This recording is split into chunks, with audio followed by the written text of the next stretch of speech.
ऐसा कौन सा संतान होता है जो बुढ़ापे में अपने माता पिता की सेवा नहीं करता है? और ऐसा कौन सा संतान होता है जो बुढ़ापे में अपने माता पिता की सेवा करता है? नमस्कार दोस्तों, कैसे हैं आप लोग? आशा करते हैं आप लोग बहुत ही अच्छे होंगे। चलिए आज आप लोगों को फिर से एक बहुत ही सुंदर कथा सुनाते हैं कि एक बार एक शिव शिष्या बहन का अंतिम समय चल रहा था। उसका अंतिम समय चल रहा था तो महादेव जी उसकी भक्ति से प्रसन्न होकर उसको दर्शन देने के लिए उसके पास आए। फिर देखिए महादेव जी से वो पूछती है कि हे प्रभु, जरा हमको बताइए कि ऐसा कौन सा औलाद होता है, ऐसा कौन सा संतान होता है जो बुढ़ापे में अपने माता पिता की सेवा नहीं करता है? और ऐसा कौन सा संतान होता है जो बुढ़ापे में अपने माता पिता की सेवा करता है? तो महादेव जी उसको बहुत ही सुंदर तरीके से समझाएं। आज हम आप लोगों को उसी शिव शिष्या बहन की कथा सुनाने जा रहे हैं। कथा अंत तक सुनिएगा, क्योंकि जानते ही हैं कोई भी कथा हो आधा अधूरा नहीं सुनना चाहिए। और कथा के अंत में हम एक बहन का नाम लेंगे और उनके लिए महादेव जी से प्रार्थना करेंगे। तो चलिए ज़्यादा बात नहीं करते हुए सुंदर सी कथा शुरू करते हैं।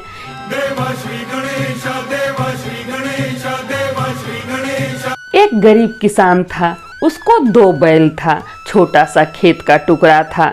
वो अपनी खेती करता था। जब खेत पे काम रहता तो खेत पे काम करता, और जब काम नहीं रहता तो मजदूरी करने के लिए चला जाता था। गरीब था बेचारा, किसान जो था वो गरीब था, तो मजदूरी भी कर लेता था और जब खेत पे काम रहता तो अपने खेत पर काम करता था। घर में उसकी पत्नी थी और कोई नहीं था।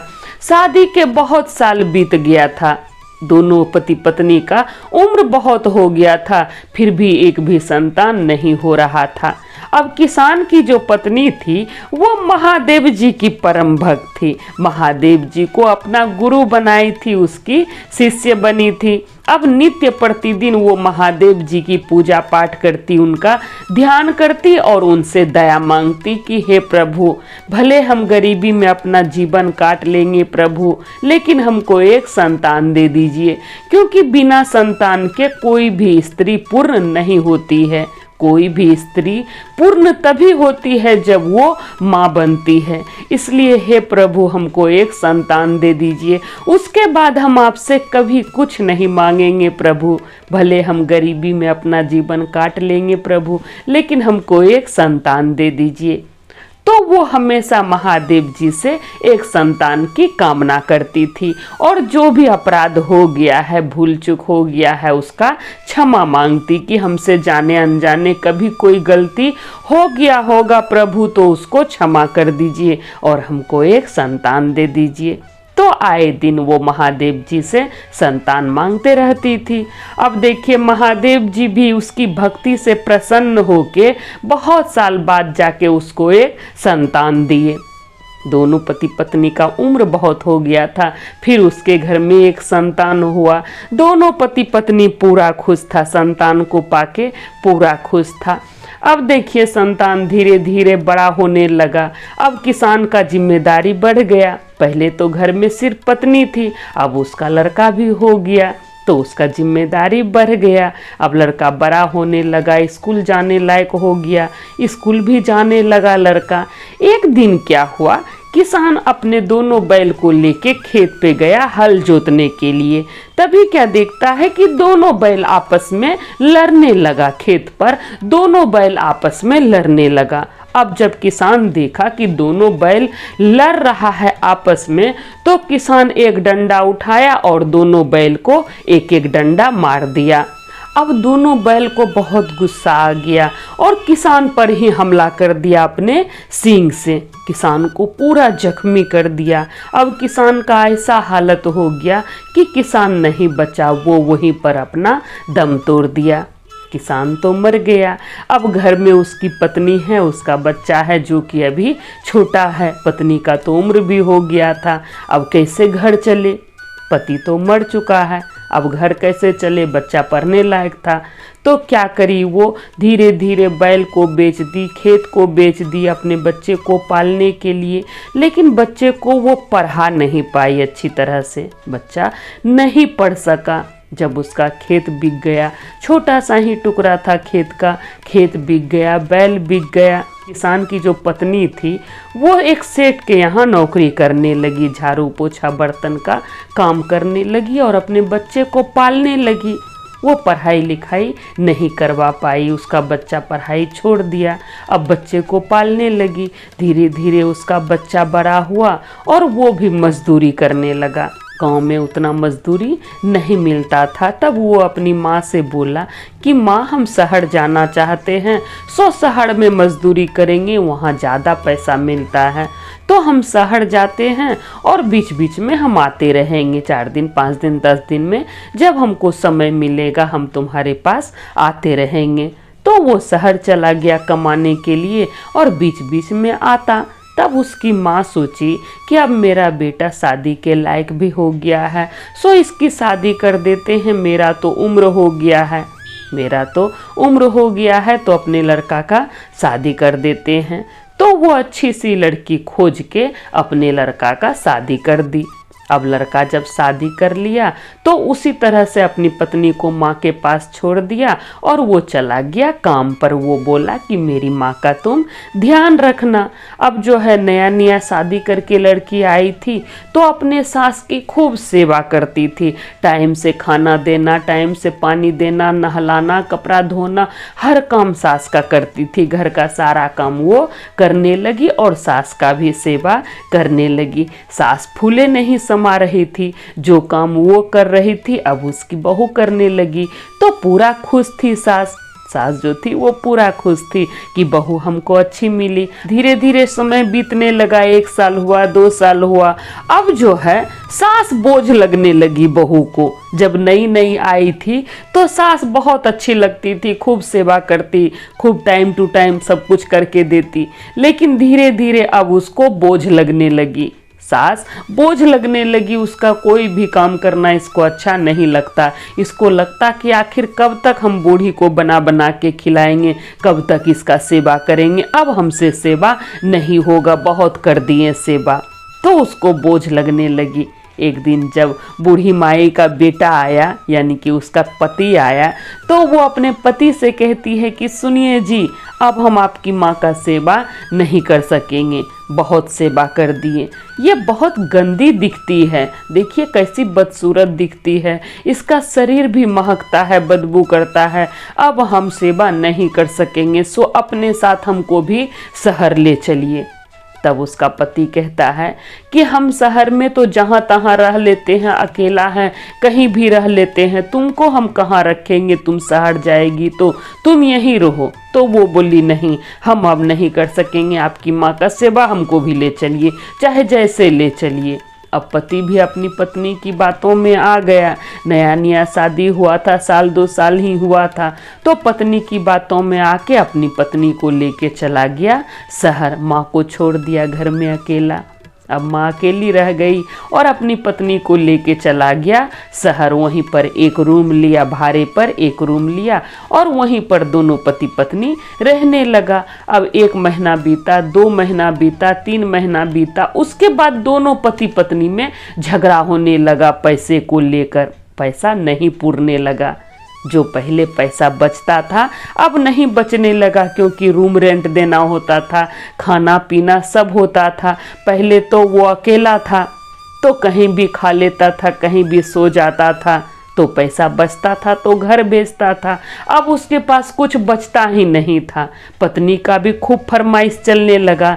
जब वो शहर गई तो पूरा शहर के रंग में रंग गई और पूरा खर्चा करवाने लगी अपने पति का। तो दोनों पति पत्नी में पूरा झगड़ा होता, पैसे को लेकर आए दिन झगड़ा होते रहता। पत्नी कुछ नहीं सुनती थी अपने पति का, पति बहुत परेशान था। एक दिन जब वो सोया हुआ था तब उसको अपनी माँ का याद आया कि मेरी माँ मेरा कितना ध्यान रखती थी। कभी भी मेरी माँ हमको नहीं मारी, कभी डांटी नहीं, और मेरी पत्नी हमसे कितना लड़ते रहती है, झगड़ते रहती है। अपना खा लेती है और हमको खाने के लिए भी नहीं पूछती है। मेरी माँ जब तक हमको नहीं खिलाती थी तब तक वो नहीं खाती थी। और उसी माँ को छोड़कर हम इसकी बातों में यहाँ चले आए इसको लेकर, और अपनी माँ को हम गांव में अकेला छोड़ दिए। मेरी माँ मेरे लिए क्या कुछ नहीं की है, और हम इसकी बातों में आके हम अपनी माँ को छोड़ दिए। अब उसको अपनी माँ का बहुत याद आने लगा, उसको अपनी माँ का बहुत याद आने लगा। अगले दिन वो अपनी पत्नी से कहता है कि सुनो, अब हम गांव जा रहे हैं, तुमको गांव चलना है। तो वो बोली नहीं, हम आपकी माँ का सेवा नहीं कर सकेंगे, हम गांव नहीं जाएंगे। तब वो बोला कि ठीक है, तुम यहीं रहो, अब हम गांव में ही रहेंगे। मेरी माँ मेरे लिए क्या कुछ नहीं की है, कितना मेरा सेवा की है, अपना पूरा जीवन लगा दी है हमको पालने में, और तुम्हारी बातों में आके हम अपनी माँ को छोड़ के चले आए। सो अब हम यहाँ नहीं रहेंगे, तुमको रहना है तो रहो, और अगर मेरे साथ चलना है तो चलो, लेकिन मेरी माँ का सेवा करना होगा। मेरी माँ का अगर सेवा नहीं करोगी तो तुम्हारा कोई ज़रूरत नहीं है, हम दूसरी शादी करेंगे। अब जैसे ये बात सुनी कि उसका पति कह रहा है कि हम दूसरी शादी करेंगे, तुरंत वो तैयार हो गई कि ठीक है, हम आपके साथ गांव चलेंगे। तो दोनों पति पत्नी फिर गांव आया अपनी माँ के पास। अब माँ से क्षमा मांगा उसका बेटा कि माँ हमको माफ़ कर दो, हमसे बहुत बड़ा गलती हो गया कि हम तुमको छोड़ के चले गए, अपनी पत्नी की बातों में आके माँ तुमको हम छोड़ के चले गए, हमको माफ़ कर दो। अब तुमको कोई भी शिकायत का मौका हम दोनों नहीं देंगे माँ, सो हम दोनों को क्षमा कर दो। अब माँ तो माँ होती है, अपने बच्चों से ज़्यादा देर तक तो नाराज़ रह नहीं सकती है। तो माँ भी अपने बेटा और बहू को माफ़ कर दी। फिर बेटा बहू अपनी माँ का खूब सेवा करने लगा। तो वो बहुत प्रसन्न हुई, बहुत खुश हुई। जब उसका अंतिम समय आया तो महादेव जी उससे प्रसन्न होकर उसको दर्शन देने के लिए आए। तब वो महादेव जी से कहती है कि हे प्रभु, जरा बताइए हमको कि कौन सा संतान अपने माता पिता की बुढ़ापे में सेवा नहीं करता है, और कौन सा संतान अपने माता पिता की बुढ़ापे में सेवा करता है। तब महादेव जी उससे कहते हैं कि जो माता पिता अपने बच्चे को बचपन में ही संस्कार देते हैं, जो बचपन में ही अपने बच्चे को सही संस्कार देते हैं, वही बच्चे अपने माता पिता की बुढ़ापे में सेवा करते हैं। जो बचपन से ही देखता है कि उसके घर में बड़े बुजुर्ग के साथ आदर हो रहा है या फिर नहीं हो रहा है, जिसके घर में बड़े बुजुर्ग का आदर नहीं होता है, जो अपने माता पिता की सेवा नहीं करता है, और उसके बच्चे ये सब कुछ देखते हैं, तो वैसे बच्चे अपने माता पिता की सेवा नहीं करते हैं। जो बच्चा घर में देखता है वही सीखता है। आने वाले समय में उसका भी बच्चा सेवा नहीं करता है। हर इंसान का बुढ़ापा निश्चित है, कोई भी इंसान जवान नहीं रह सकता है सदा के लिए। सबको एक दिन बूढ़ा होना है, ये अटल सत्य है, और सबको इस पृथ्वी से जाना है, तो सबको बूढ़ा होना है। इसलिए जो अपने माता पिता की बुढ़ापे में सेवा नहीं करते हैं, उसके बच्चे भी उसकी सेवा बुढ़ापे में नहीं करते हैं, क्योंकि बच्चा जो देखता है वही सीखता है, वैसा ही उसका संस्कार होता है जो कुछ घर में देखता है।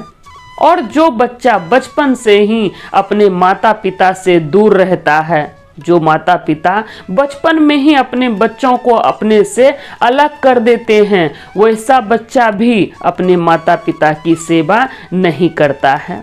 तो हम भी कह रहे हैं महादेव जी से कि हे प्रभु, जो लोग भी ये वीडियो देख रहे हैं, सुन रहे हैं, उन सभी के बच्चे उनकी बुढ़ापा में खूब सेवा करें, उनके बच्चे खूब उन्नति करें, खूब तरक्की करें अपने जीवन में।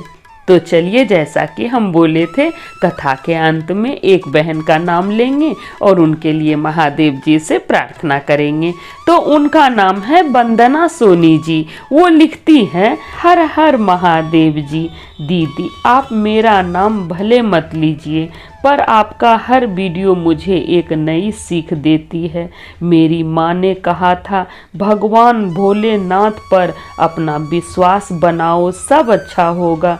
तब से मैं आपका वीडियो देख रही हूँ, पर आज मेरी माँ मेरे साथ नहीं है और माँ के ना रहने से मेरा पूरा परिवार टूटकर बिखर गया है। बस आपसे यही कहना चाहती हूँ, भोले बाबा से प्रार्थना कीजिए मेरा परिवार एक हो जाए और पापा को उनके बच्चों का साथ मिल जाए इस उम्र के आखिरी वक्त में। तो वंदना जी, आप मेरा वीडियो देखती हैं, इसके लिए बहुत बहुत आभार।